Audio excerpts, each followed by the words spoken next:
he was one of a kind. I knew that. It showed up in everything, including the telephone bills.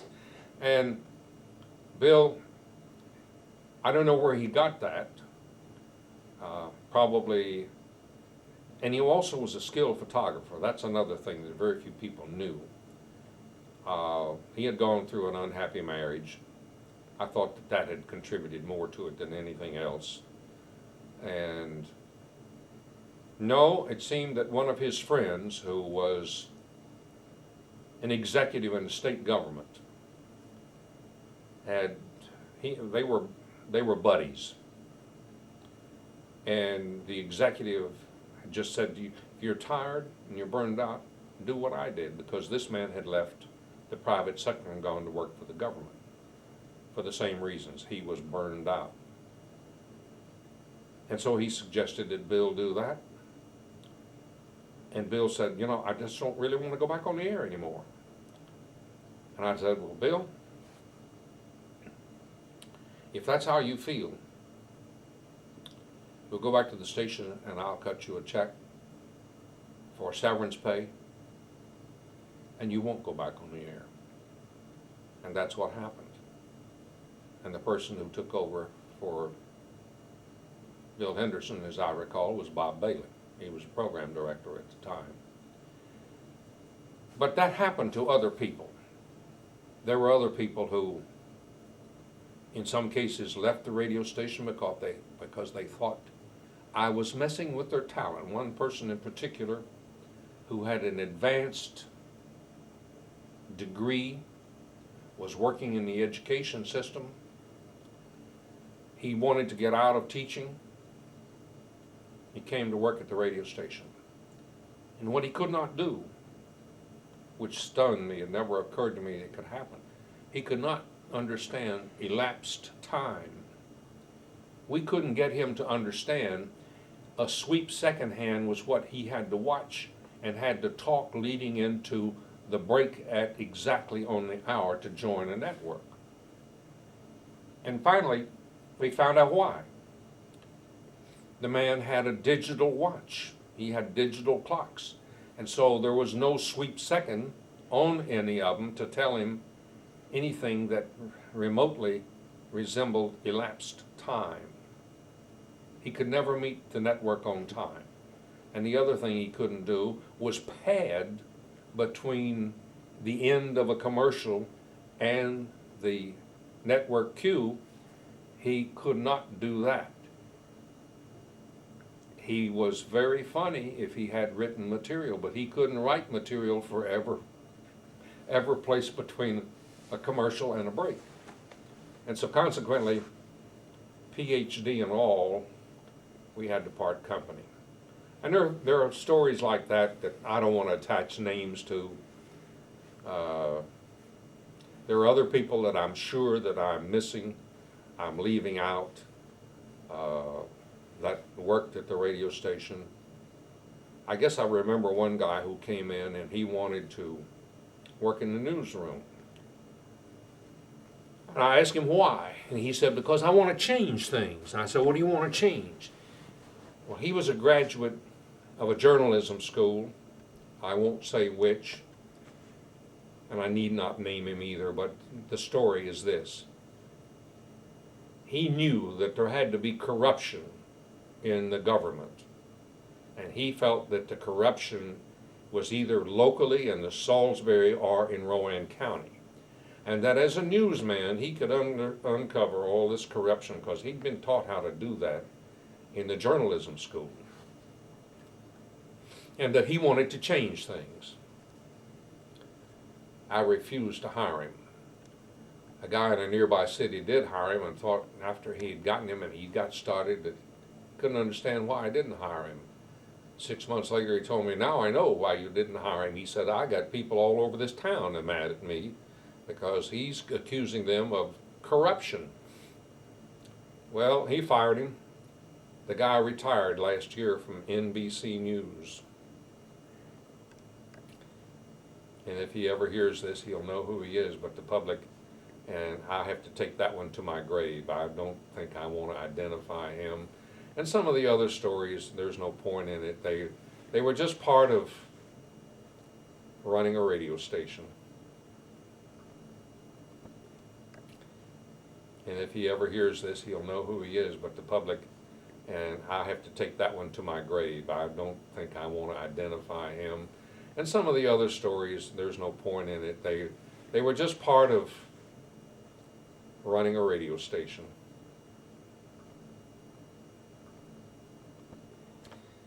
One of the people that I haven't mentioned up to this point, we had a successful broadcast sports program. And the person that came to work in 1989, I think it was, Howard Platt. Howard is like an institution.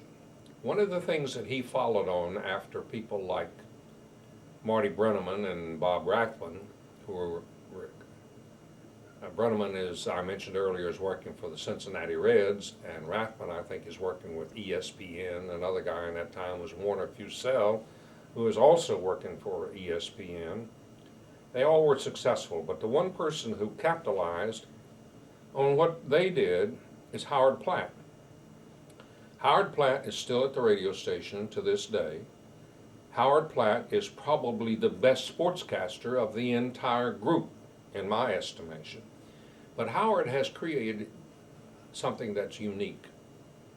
His computer programs have built on what Brenneman started with, of knowing what the players from the other team, because the teams were all amateurs and there were no programs. The people in the stands carried radios to the stands to listen to the broadcast because they didn't know what the opposition team, they didn't know anything about them, but they learned by listening to their radio in the stands through Brenneman. They still do that to Howard Platt to this day because he literally has the program.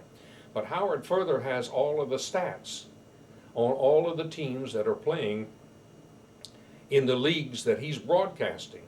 And the coaches of the various teams call Howard at all hours of the day and night to know what the competition did that they're going to be playing next weekend or in their next ball game.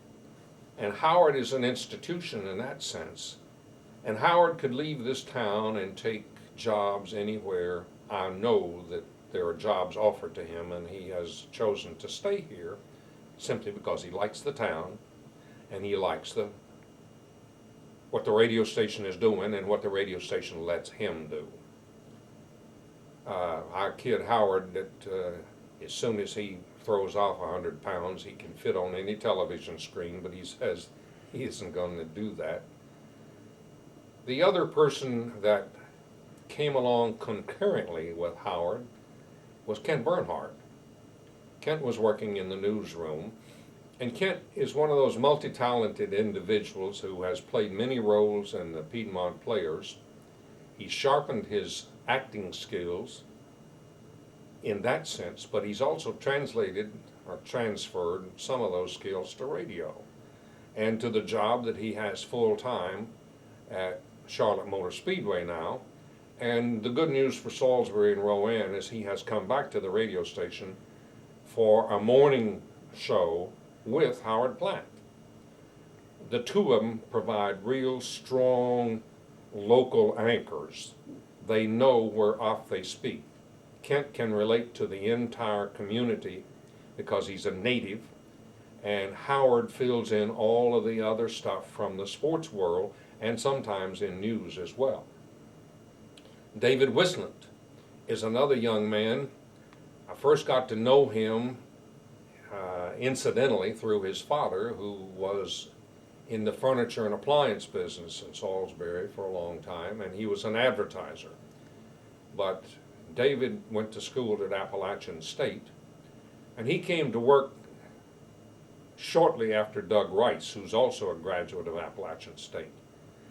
And in the pair, he came to work in sales and has moved now into news for Channel 3 in Charlotte. I can remember the day that happened.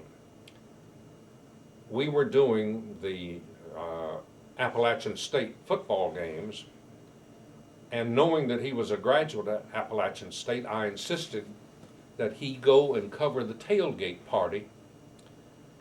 And he thought I'm not sure what he thought I had done to him, but he didn't want to go to the tailgate party. And if you knew David, you really understood that in retrospect, but I had to have somebody to pad out the time that we had sold leading into the ball game.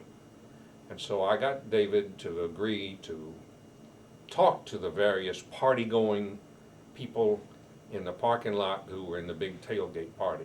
And he did a first-class, absolutely excellent job of bringing the sense of what was happening at that tailgate party to the air.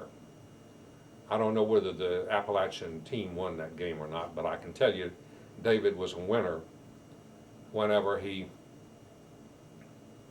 did that show.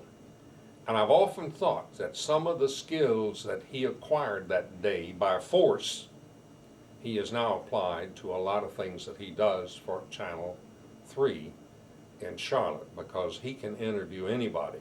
And that day he didn't really want to interview a parking lot full of people who were partying to the max. He just didn't want to do that. But now he can walk up and join virtually anybody in a conversation, and you see the result of his work. He could be behind the desk as an anchor, I think, at almost any time that he wanted to be. But I'm not sure that he really wants to be an anchor. Now, there will come a time whenever he gets a little age on him, he might change that. But those are just three of the people who were personalities, along with Bill Henderson. And there are others, and I know that I'm going to miss somebody. What is the female? What was her name? It was with Bill Henderson. It was with Bill Henderson. The other female was Pat Heiss. Pat Heiss. Talk about her just. Pat Heiss was another one of those people that we hired to be a disc jockey whenever we went country music. And whenever we took the FM country music, we took it as a daytimer. We broadcast what was required by the FCC to split the stations, which was 12 hours and 1 minute. And that's what we did. We broadcast country music 12 hours and 1 minute every day.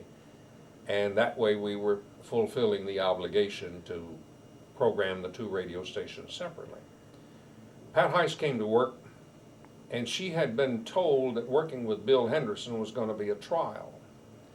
But she tells a story, and she told the story at his funeral, that the day that she came to work, she was in fear of what it was going to be like to work with this. Bill had become something of an icon at the time. He was highly regarded locally as well as in the region. And she was fearful until she got to work and found on the control room desk a single rose. And welcome, and with the rose was the note, "Welcome, Bill." And she said that changed everything for her. Eventually, Pat was one of those people who did a lot of shows that we originated from various businesses. She was great at interviewing people. She eventually went to work for a radio station in Charlotte. I don't remember which one. But shortly after she went there, she became a public relations, and I forget what the title was, for one of the hotels in Charlotte. And eventually she moved to catering director for Charlotte Motor Speedway. And at the same time, the people who owned Charlotte Motor Speedway were acquiring other speedways, and she was really directing 4 or 5